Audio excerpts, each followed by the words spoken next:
Everyone, আসসালামু আলাইকুম। Welcome back to my বলো। চ্যানেল। আরে বাবা, কি আইসক্রিম নিয়ে খাও? এসেছে। রিশাদ আইসক্রিম খেতে আছে। খান। ওর মামা ওর জন্য এতগুলা ফ্রিজে আইসক্রিম এনে রাখছে। আজকে ব্লগটা সকাল থেকে শুরু করতেছি। আজকে আমার মামা আর মামি আসতেছে। ওনারা অনেক দূর থেকে আসতেছে। আমার মামি যেহেতু কখনো আসে নাই, তাই ওনার জন্য একটু স্পেশাল কিছু রান্না করা হবে। আজকে কি কি রান্না করা হবে সেগুলো আসলে আমি দেখাই দেবো।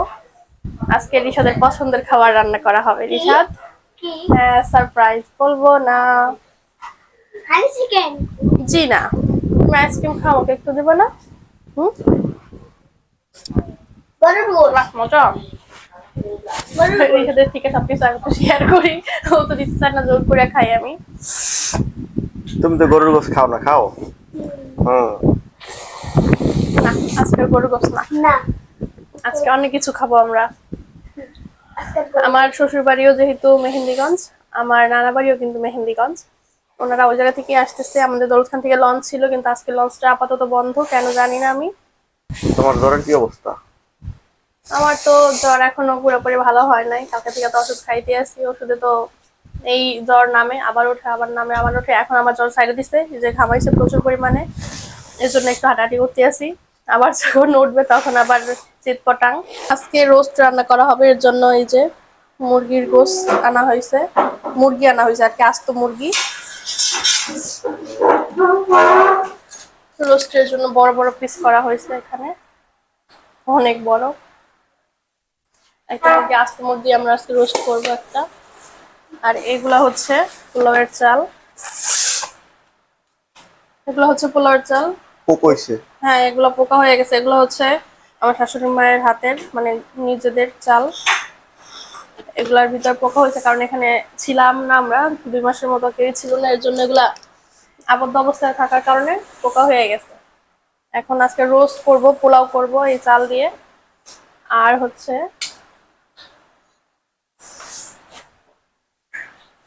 এখানে নিয়ে নিচ্ছি পোয়া মাছ, এগুলো আনা হয়েছে গতকালকে।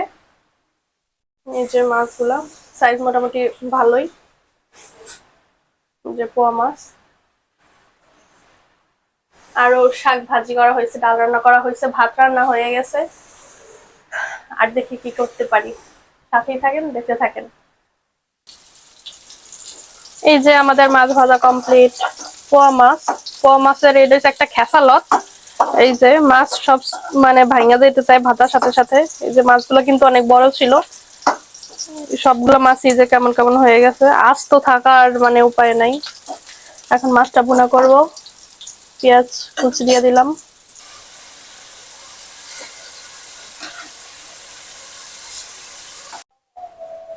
মাথাগুলো সব দিয়ে দিব। রানটা জাস্ট অসাধারণ। চিকেন একটা একটা করে দিয়ে দিব। পোলাও যেহেতু রান্না করব, তাই পোলার চালগুলো ভালোভাবে ধুয়ে নেওয়া হচ্ছে।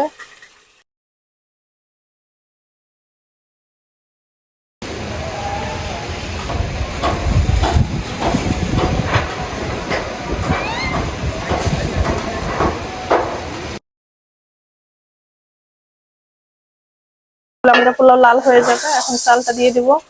এই যে এখন দিয়ে দিলাম পোলাও পাতা, আর এখন দিয়ে দেবো পানি, গরম পানি, ফুটন্ত গরম পানি।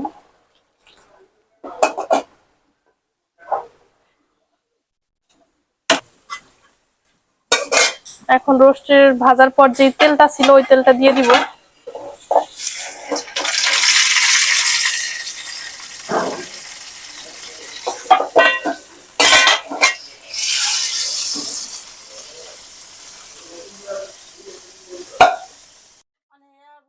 এখন দিয়ে দিব গরুর দুধ।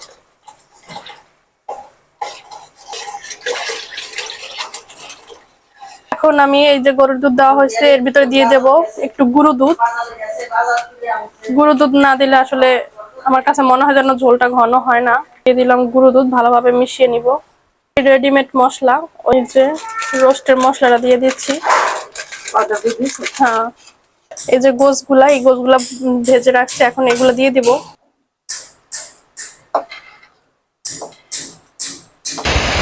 এত বৃষ্টি হইতেছে, বৃষ্টির চোটে চিনে না, সামনে বেশি দূরে কিছু চিনে না, এত করে বৃষ্টি হইতেছে।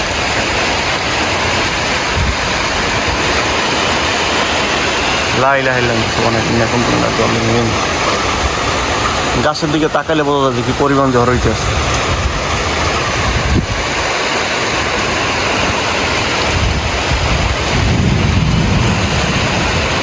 সব জায়গায় সমান পানি দেওয়া জানো, জানো? এই যে এখানে পোলাও আমাদের কমপ্লিট, আর এখানে আমাদের রোস্টের কি অবস্থা একটু দেখি। একটু ঢাকনাটা উঠিয়ে দেখতেছি। ওয়াও, কালারটা কত সুন্দর আসছে, আর ঘ্রাণটা অনেক সুন্দর। যেহেতু রোস্টের মশলা দিছি এর জন্য কালারটা আরো সুন্দর হয়ে গেছে। এই ঝোলটা আরো শুকিয়ে যাবে নামানোর পরে। এখন নামাই নেব, আর রাখবো না চুলার উপরে। বাস, আমাদের রান্না কমপ্লিট।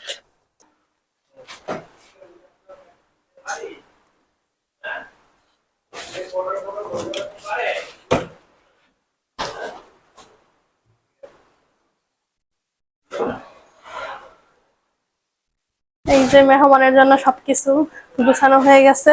এখানে শরবত করে রাখছে, স্প্রাইট আছে। এই যে মেহমানের জন্য এখানে সবকিছু মানে সবকিছু রেডি করে ফেলছি। স্প্রাইট, তারপরে এটা হচ্ছে শরবত, ট্যাঙ্কের শরবত, পোলাও, রোস্ট, ডাল, পাট শাক ভাজি, পোয়া মাছ ভুনা, এখানে লেবু আর শসা, আরেকটা স্পেশাল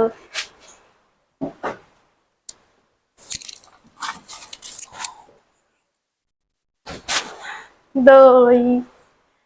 খাওয়া শেষে দই, হ্যাঁ, এগুলো সব মানে রেডি করে ফেলছি। এখন শুধু মেহমান আসার অপেক্ষায়, সবাই একসাথে বসবো খেতে। আজকে এগুলোই আর কি তৈরি করা হয়েছে, আলহামদুলিল্লাহ।